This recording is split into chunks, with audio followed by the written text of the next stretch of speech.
Okay, people, this is my rant in the dark. Y'all bear with me, man. I'm trying to. This doggone AC a bump cold in the back of this truck, man. I woke up. I had a chill. I had a straight. Hey, I was shivering. I'm up under the sheets, man. This AC in the back of this truck, man, will blow you up out of here. Real talk. I'm dead serious. And then you turn the heat on in the truck, it'll burn your ass up. It'll cook your ass. But anyway, Phil Scott talked about Haiti, and it's a lot of stuff that the American history. This is why they want to get critical race theory out the schools, because they don't want the next generation of kids to look at history. Only they want American history to be glorified, white history. See, the only part of history they want y'all to know in America is that, they came to America, they settled, pushed out westward, they fought the Revolutionary War with the British and shit, and basically they met the Native Americans, and they want you to think that everything was peaceful with the Native Americans, and that, for a stint of time they brought black slaves on, but they set them free, and basically they want to sell you this bullshit lie, this bullshit ass lie about how America was built. And from the inception of this nation, from the first encounter that the Dutch and English colonies ran into was the indigenous people. And from that point on, they had a problem with the indigenous people. Now, this is what they ain't gonna tell you in history. You had two groups of indigenous people. You had some that were what you would call indigenous aboriginal blacks. But see, prior to that, you had blacks that came over from Africa, from Mansa Musa's sons and nephews travels into the West. Which hell, they even drew a map up of the West of the Americas, of what they call Turtle Island. They drew a map, and they sent voyagers over to the Americas. Some people came back to Africa, some stayed. But the people that stayed, they intermingled with the indigenous American people, especially on the East Coast of the Americas, like up the Northeast, all the way down to Florida, the Caribbean, Central and South America, Mexico, before the Spanish came. And they intermingled with these people, these Africans. And then you had another group of people, and you can see this in the island. I don't know if you all know the Easter Island, that island with the big old ass head sticking up out the ground. That island was always in a state of battle, because you had two groups of people standing on that island. You had the indigenous Americans who came from the mainland, and you had the Polynesians. The Polynesians and the indigenous Americans, they were beefing. They had a movie. They made a movie about it. I forgot the actor that played in it, but they made a movie about it, about the indigenous Americans who settled on Easter Island, and then the Polynesians. Both had a little war on their island. Even though both the Native Americans and the Polynesians are brothers and sisters from different generations, they actually brothers and sisters, but they fought for each other. They fought each other on this island. Well, anyway, moving fast forward, moving up, going to sub light speed for a minute. We're gonna move up. And Phil Scott talked about Haiti. Now we all know Haiti is on the island of Hispaniola. Hispaniola is split between the DR and Haiti. Now, if you look at the DR in Haiti, and look at, you'll see Haiti is impoverished. Every time they put a leader in that don't go along, the United States remove them. It's like the United States had a grudge against Haiti ever since they knew that the black people in Haiti threw off the shackles of the French. Well, not really, because now the French are getting paid reparations for a piss poor country and stealing our resources. And Phil Scott said how President Franklin Delano Roosevelt stole all the gold, basically raped Haiti. And to this day, Haiti haven't been able to finance. It's a failed state. It is not a failed state. They'll try to say, well, that's because the leaders over there are incompetent. No, that's because the United States been meddling in Haiti. And they going meddle everywhere in the world. Just like Europeans, the UN do, like the British do, they go and meddle everywhere. This white man go and meddle everywhere he goes and create problems.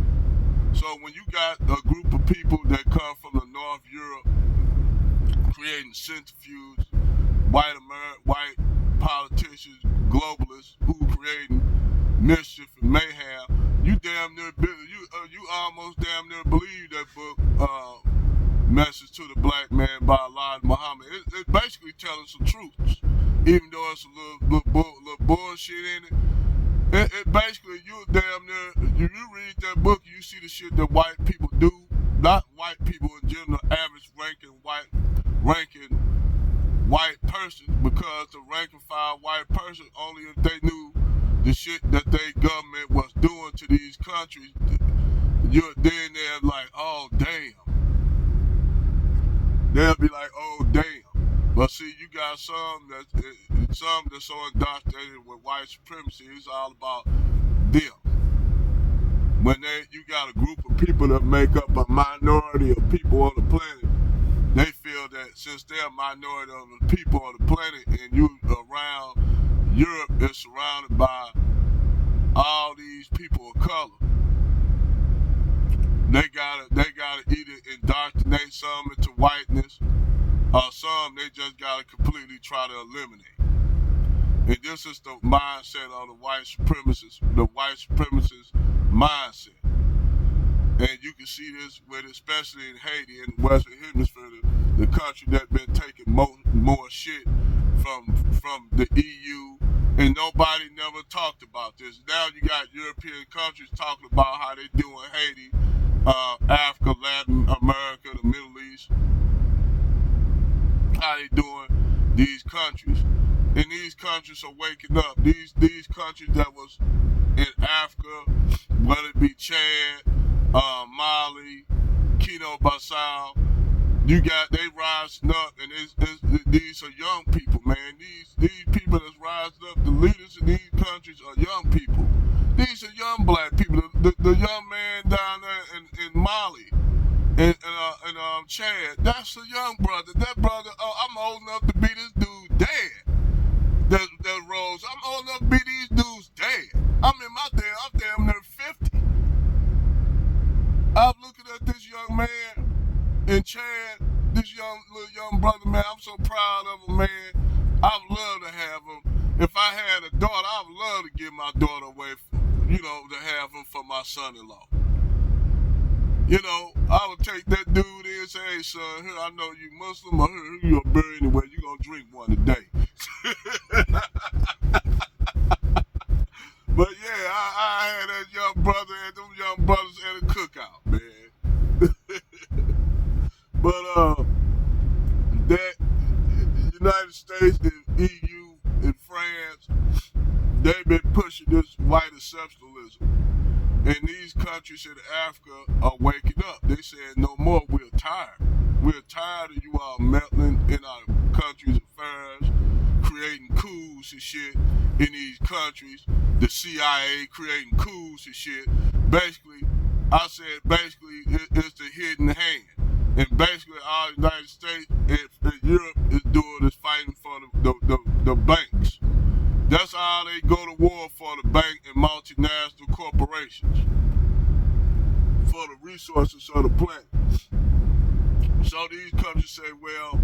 we done with dealing with Europe. Now Europe, a lot of France shaking in his boots because now they know majority of their energy come from those neo-French colonies that they used to control, and now they don't know what to do because now it's a perfect storm. A lot of these African countries are starting to rise up. And I said, for you know it, that shit gonna spread like a wildfire to Central and South America. Now you see Colombia boys strutting. Colombia like saying fuck it too. So now you got Colombia, you got all these that shit that was going on in Africa is getting ready to spread globally. Cause you got majority of people. You gotta remember, you got majority of people of color on this planet.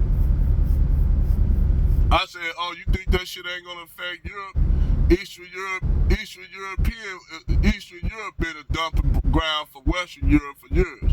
Where you think the word slave come from? The Slavic people. That's where the word slave come from, the Slavic people. And a lot of those Slavic countries been some of the most piss-poor countries in Europe. But even they gonna rise up against these Western European imperialists. They gonna rise up because people getting tired of the EU, people getting tired of the United States, the CIA, not the people. Let me make that shit clear. Not the rank and file people in America. But you know what? It's funny that a lot of the rank and file people in the United States actually support Chad. They actually support Chad. I went to a comment section and seen where you had black guys that used to be in the military and brothers in the military say they'll go fight on the side of the people of West Africa and Chad. They say they'll go fight on their side because don't nobody like imperialism. America fought themselves free from imperialism. So that's why I say how you go be an imperialist when the Americans fought against the British imperialism, the British crown. You did? I mean, they fought against the British crown for Pete's sake. So you got these African nations rising up, man. Hey, I'm proud. Now you got your cronies like now Nigeria begging the United States to help them because now what's going on in the French Franco ex-colonies is now spreading to all of West Africa, and now the shit about to spread into Sudan. Because now you got even Sudan, Southern Sudan, Northern Sudan, and Southern Sudan, who once was fighting against each other, say they ready to they'll help their brothers in Chad. So this shit is spreading. When you got a East African country damn near in the Horn, Sudan, North Sudan, and South Sudan said they were sending forces to help. They right next door to Chad. Sudan right next door to Chad. It's right next door. So they said they'll send troops over there. So that shit spreading to Somalia, Ethiopia. You got even Somalis and Ethiopians and Eritreans say they behind Chad. That shit spread. So they don't know what the fuck they gonna do when you got, that's why I said, if Africans get rid of all their tribalism and all that bullshit, Africans can, that's what Gaddafi had, that's what Gaddafi was trying to do. Muammar Gaddafi was trying to unite Africa. He was trying to say, look man, get rid of this Arab shit, get rid of this, we Muslims, okay, we Christians, fine. Let's unite. Let's form United States of Africa. We can have our own banks. We got all the resources right there in Africa. Oil, uranium, everything you need is in that continent. Ain't no reason for African countries to be suffering, be in poverty, when they can be in first world status. And that's what Gaddafi was trying to do, and that's why they assassinated Gaddafi, go use the Arab Spring. The only thing is, they didn't know that the Arab Spring, they ain't know how Hosni Mubarak of Egypt was going to be removed. They ain't know that shit spread all the way to Yemen, where they overthrew the damn president of Yemen, who wasn't nothing but a puppet anyway. But a lot of these puppets are getting overthrown. Because they seen what happened to Saddam, what they try to demonize, make Saddam look like this vicious ass person. That's what the Western media do.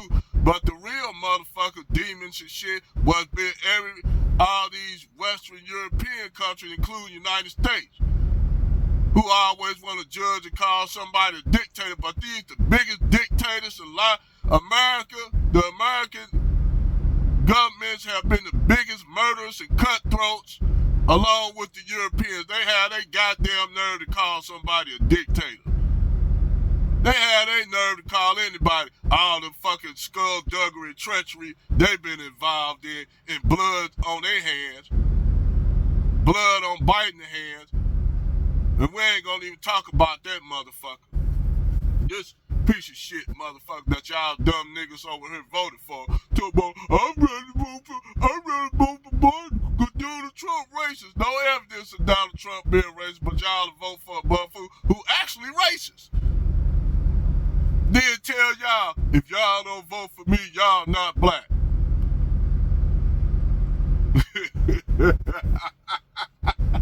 Boy, in my Kevin Samuel voice, you can't make this shit up. Over and out.